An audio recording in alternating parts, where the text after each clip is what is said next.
Alright, hello. I hope you're all doing well today. I've got a couple fun articles for us here. I've got a planet that was discovered near us. I've got some octopus working with some fish, and I've got a 2024 bird report from Canada, so let's get right into it. Using the European Southern Observatory's Very Large Telescope, an exoplanet has been discovered orbiting our nearest single star, Barnard's star. So Barnard's is only 6 light years away. It's the second closest stellar system behind the Alpha Centauri's 3-star group. 6 light years, it's just a little walk. That's nothing too far. The Instituto de Astrofísica de Caranías in Spain, so that's obviously Spanish. The astronomers who published this news were looking through the habitable or temperate zone of Barnard's star, which is the zone where liquid water could exist, which is where we could possibly exist there as well, right? We could live there. Barnard B is the name given to the exoplanet. It's 20 times closer than Mercury is to our sun and orbits its star every 3.15 Earth days. But it seems even though the star is 2,500 degrees cooler than our sun, it's still too hot. And just outside the habitable zone, the surface temperature is around 125 degrees Celsius, so it's still too hot. It's a little too close to their sun, essentially. Even though their sun's colder than ours, it's still too much. They have also seen 3 more exoplanets that may be of interest, but they need to do additional observation to really see what's going on there. Moving on, we've got the octopus. So cross-species relationships tend to be complex, but some scientists set out to discover how they work together.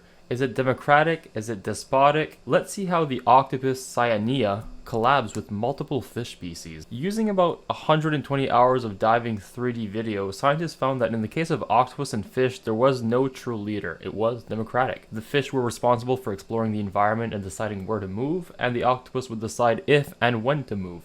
So fish says go that way, and octopus tells them when to strike, essentially. When partnered with the blue goatfish, they were more efficient and got more results than when partnered with the black-tipped groupers, for example. They also had determined the success rate was higher when partnered with fish than just if they went solo. So clearly it really depends who they're partnered with, and there's different synergies between these different animals, which is very interesting. Going straight into the bird report, Canada has studied bird populations over the last 50 years and released a report. 36% of species have decreased in population, 31% have increased, 21% had little change, and 12% was lacking in the data department. The major breadwinners here were the waterfowl, which were up 46%, followed by the birds of prey, up 35%, and then the wetland birds, up 21%. I can definitely see the waterfowl. You go to a local park and you'll see there's a lot of people giving them bread and whatnot, which actually isn't good, by the way. It'll constipate them. So I can see the waterfowl going up. They've adapted to humans a little bit better because we feed them so much, so that makes sense. Birds of prey I was a little surprised about. I guess there's probably more mice and whatnot for them to hunt, maybe,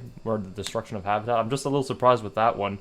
And then wetland birds as well. I thought we were destroying a lot of wetlands, but we're destroying a lot of grasslands, actually. So yeah, the main issue, moving on into that, the main issue is the grassland birds, who are down 67% with no signs of slowing down. The prairie's destruction of habitat is the main culprit, and we may lose birds like the chestnut-collared longspur or the burrowing owl at this rate, right? Shorebirds were also on a decline, down 42%. Some species like the Hudsonian godwit is down 90%. The main threat to all birds are typically loss of habitat, climate change, and cats. Cats kill around 100 million birds annually. Apparently windows kill around 25 million birds annually, which I was kind of surprised by that. And then there's contaminants and waste, so eating plastics, pesticides, stuff like that. The bird report actually gives off a couple things on how to help. So it says protect and create bird habitats, leash your cat or leave it inside or put it on a catio, and choose bird-friendly products. That's mainly like things like coffee, because sometimes with coffee they'll destroy the habitats, and that's not what we want. So yeah, that's all I had today. So I hope you all enjoyed these articles. Subscribe if you haven't already, and tell me your thoughts in the comments below. See you next time. Peace.